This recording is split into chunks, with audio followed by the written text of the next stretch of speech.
Your perception is not always reality. Yeah. Jadi mungkin bisa jadi kadang-kadang benar realita gitu ya, tapi bisa jadi enggak gitu ya Pak Tri. Iya. Kalau kita memperhatikan, memang ada pikiran kita ini akan menjadikan sebuah realita dalam kehidupan kita karena dituntun oleh pikiran kita inilah yang kemudian kita mengerjakan sesuatu. Tetapi tidak semua apa yang menjadikan sebuah pemikiran kita itu selalu menjadi realita, karena yang terjadi di dalam kehidupan ini ternyata tidaklah satu hal yang bersifat matematis. Nah, matematis itu artinya kalau ada hukum sebab akibat itu kan matematis ya. Oke. Kalau begini akibatnya pasti begitu. Itu eksakta. Kalau ada pasti ada asap gitu maksudnya. Iya, itu kan pasti ya. Nah, tetapi tidak semua dalam sebuah eksak itu selalu terjadinya seperti apa yang kita pikirkan itu. Nah, misalnya begini Mbak Ulfa. Ketika kita berpikir secara mendalam, logis ya, secara mendalam dan itu logis. Ini kan orientasi berpikir kita matematis secara nalar ya. Misalnya contohnya gini, ketika Mbak Ulfa kalau kemudian berjualan ya, jualan yang Mbak Ulfa itu lakukan ternyata tidak semua yang dagangan itu terjual, tidak semuanya orang bayar ya, artinya ada orang yang ngutil. Kan gitu bisa ya kan, artinya ketika kita suatu posisi berjualan barangnya habis, tapi tidak semuanya itu laku bayar. Tidak semua yang tidak ada barangnya tadi itu dibayar oleh konsumen, enggak. Itu secara matematika berarti kan kita rugi. Nah, itu matematis logika. Nah, padahal ketika hal itu terjadi seperti yang kita pikirkan, ini kita akan ketakutan kalau ini terjadi seperti itu. Nah, maka orang kemudian kenapa ada orang yang kemudian selalu terlalu berhitung-hitung dalam melangkah sesuatu. Ya, mau melakukan sesuatu itu dia harus berhitung secara jelimet. Ya, bahasa Jawanya hitungan. Ya. Kenapa ada orang yang kemudian akhirnya jadi orang yang pelit? Ya, orang yang tidak mau berderma. Nah, itu karena dia matematis tadi. Kenapa orang itu kemudian ketika dia itu dalam kehidupannya, waktu itu dia sempatkan hanya untuk dirinya. Kenapa enggak untuk berbagi waktunya dengan orang lain? Ya kan, membantu orang itu kan berarti berbagi waktu. Ya. Nah, itu kan karena dia berpikir untuk aku saja masih kurang waktunya, nah, apalagi untuk yang lain. Ini kan berpikir yang logis seperti itu. Hal yang lain lagi misalnya, ketika kita ini disakiti misalnya, lalu kalau kemudian saya tidak menyukai orang yang menyakiti saya, itu kan logis ya. Artinya suatu feedback yang wajar. Orang mengatakan, itulah yang saya sebutkan, sesuatu yang seperti itu bukan seperti apa yang nantinya persepsi kita ini benar, realitanya begitu enggak. Justru terjadi paradoks yang ada pada suatu pikiran kita Mbak Ulfa. Maka kenapa ada orang yang tadi ketika berjualan dia tidak pernah berpikir tentang kerugian ketika dia itu jualannya nanti dikutil orang, nggak takut menjadi bangkrut. Nah, itu kan kemudian misalnya gini, ketika saya jualan agar meminimalisir sebuah kerugian akibat orang nggak bayar, makanya orang kemudian gini Pak, menggunakan bayar dulu baru dapat makanannya. Coba kita lihat di kafe-kafe atau di mana itu, kita pesan makan plus bayar langsung di situ. Berarti kan ketika orang dapat makanan pasti sudah bayar. Coba sekarang kita bandingkan di sebuah kafe atau rumah makan yang modelnya makan dulu, ambil makan ya, ambil makan itu sepuasnya ya, artinya dia ngambil, lalu setelah selesai dia duduk di tempat meja makannya, barulah kemudian dia baru bayar. Selesai baru bayar. Artinya ketika dia nanti membayar itu kan kesadaran untuk mengingat apa yang diambil, Iya. betul nggak? Iya, iya. Bisa jadi yang tidak dia ingat nggak kebayar. Iya, betul. Bahkan yang terjadi ketika dia selesai kemudian pergi, itu bisa terjadi, Iya, sangat nggak bisa, bayar. sangat bisa. Nah, tapi bagaimana kita lihat model yang kayak gini tadi, antriannya panjang, yang justru orang selalu berdatangan dan omset yang terjadi semakin besar dan ternyata tidak bangkrut, malah semakin meningkat bisnisnya ini. Oke. Nah, artinya satu logika yang tadi saya sampaikan, persepsi kita itu belum tentu menjadi sebuah realita Iya, yang iya, ada. iya. Maka kenapa kita ini perlu melihat tema ini, karena inilah yang kita perlu lihat, bahwa kita jangan terlalu berpikir tentang apa menurut kita, tetapi bagaimana di dalam kehidupan ini ada yang mengatur. Lewat apa?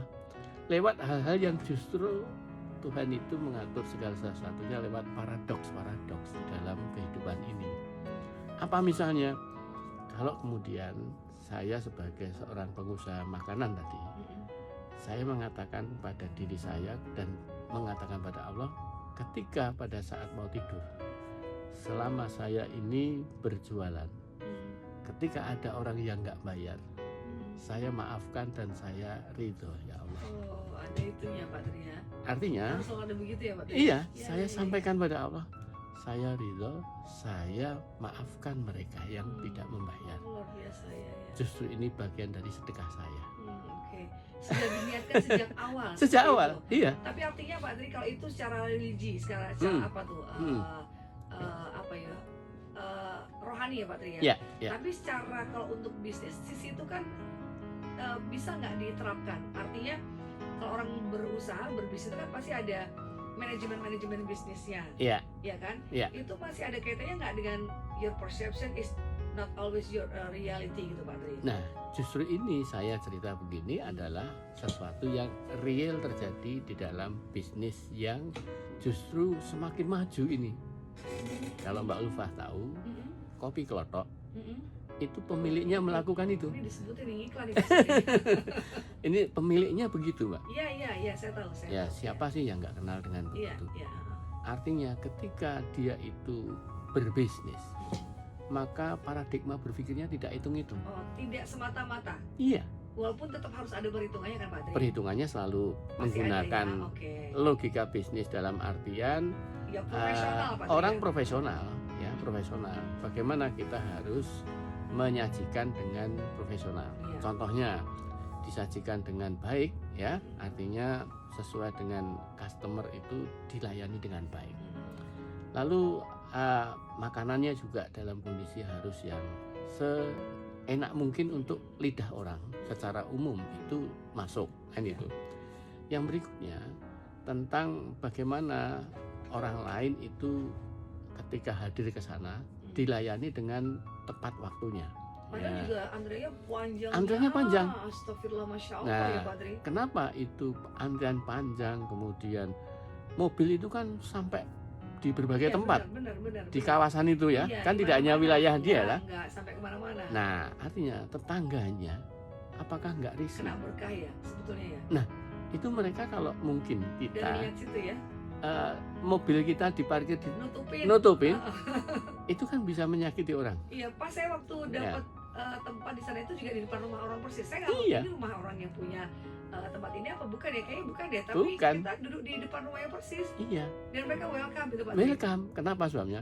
Karena dia sebagai orang yang kepada lingkungannya dia sangat dermawan sekali Iya, jadi dalam hal apa? Iya. Membangkitkan ekonomi wilayahnya. Iya. Artinya dia ini orang yang secara habluminanas Bagus ya. bagus, ya. bahwa ketika dia melakukan usaha, dia selalu melihat sisi kemanfaatannya. Jadi antara saya ini melakukan sesuatu yang tadi rugi menurut matematika, tapi menurut dia saya lebih banyak mendapatkan untuk kemanfaatan bagi orang. Agak melenceng mungkin Pak Tri Ya. tentang tadi niat baik itu ya Pak Tri. Ya. Niat sebetulnya pasti sudah secara manajemen bisnis jalan, pasti. Jalan, Untuk ya. sebesar itu nggak mungkin nggak ya Pak Tri ya. Iya, iya. Tapi di sisi lain ternyata ada hal mulia yang dilakukan sebelum berjualan, diniatkan terlebih dahulu. Saya niatkan, saya ikhlaskan kalau ada Iya. yang tidak bayar, sengaja atau nggak sengaja. Betul. Artinya itu kan jadi keikhlasan yang untuk orang yang melakukan tuh jadi nggak apa-apa ya Pak Tri ya. Betul sekali. Iya kan? Ya, itulah kalau kita lihat seseorang yang juga hal yang sama. Contohnya adalah Mbah siapa itu saya lupa, penjual tempe ya. Jadah tempe. Tempe mentah. Ya. Mentah. Tempe mentah. Dia orangnya buta ya. Tapi beliau sekarang sudah menikah.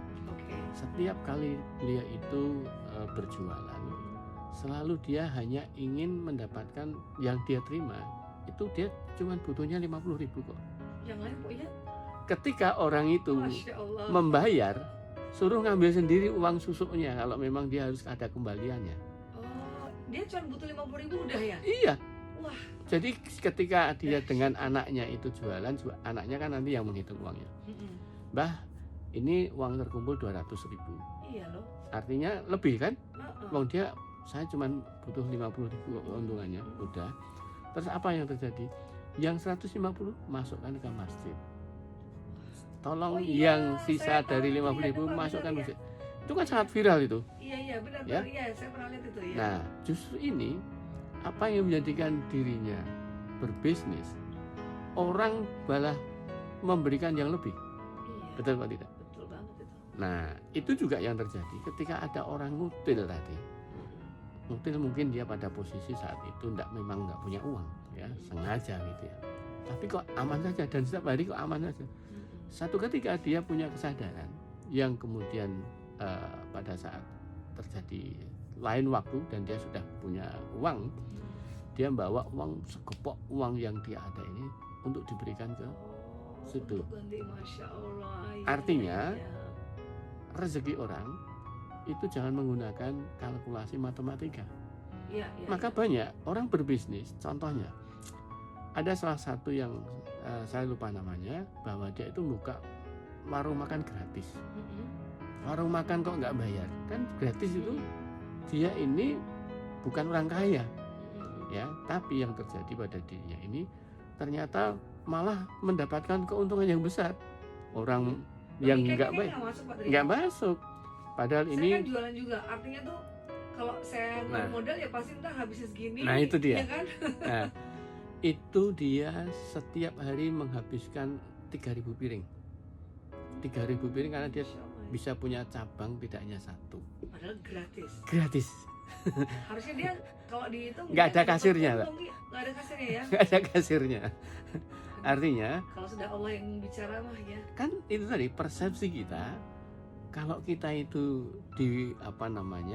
tidak dibayar, artinya kan nggak dapat masukan. Iya. Logika matematika. Tapi saya pengen tanya Pak Tri, kan banyak sekali sekarang di media sosial. Kalau misalnya orang jualan murah gitu ya, misalnya nih, let's say soto plus bakso. Saya kemarin nyebut di kasongan soto bakso 5.000. Bakso itu banyak banget. Saya sebagai seorang yang juga jual itu kayaknya nggak masuk. Itu di luar nggak tahu ya, walau alam ya. Diniatkan seperti itu untuk sedekah atau saya sih kayak lihatnya beliau itu ya niat jualan Pak, bukan berniat untuk berbagi kayaknya. Itu persepsi saya ya. Saya langsung kejawab sendiri kayaknya nih. Tapi kayaknya itu udah tahun berapa puluhan yang lalu gitu. Nah, kok tetap jalan? Kok jalan? Lah saya aja kalau jualan tuh kayaknya nggak untung deh aku gitu. Ya sama, bahwa itu aja 5.000 ya tadi ya. Yang terjadi di dekat kampus saya itu soto sewu. Waktu itu saya berkali-kali makan di situ, ya itu benar-benar soto harganya 1.000. Bukan namanya? Bukan. Sotonya sewu? Iya, bayarnya itu 1.000. Iya. Makanya orang mengenalnya dengan soto sewu. Masih ada nggak Pak? Sekarang udah naik, tapi naiknya cuma berapa? 3.000 atau berapa? Oh ya masih. Di zaman sekarang. Iyalah. Secara ada beras berapa juta ya Pak ya? Itu ya secara kan? Logik nggak nyambung sama sekali. Maka kita seringkali persepsi kita itu kadang akhirnya menyebabkan overthinking terhadap sesuatu yang terlalu kita pikirin dengan detail secara matematis tadi. Iya, tapi saya pengen bilang Pak Tri, kenapa memang semua itu tidak ada yang kebetulan. Iya. Semalam banget saya ngobrol sama teman saya yang dia tuh over banget, persepsinya kemana-mana nggak jelas. Jadi saya yang kayaknya over juga, ternyata ada yang lebih over dari saya. Jadi saya merasa alhamdulillah saya masih mending nih. Kita akan bahas nanti ya Pak Tri ya. Siap.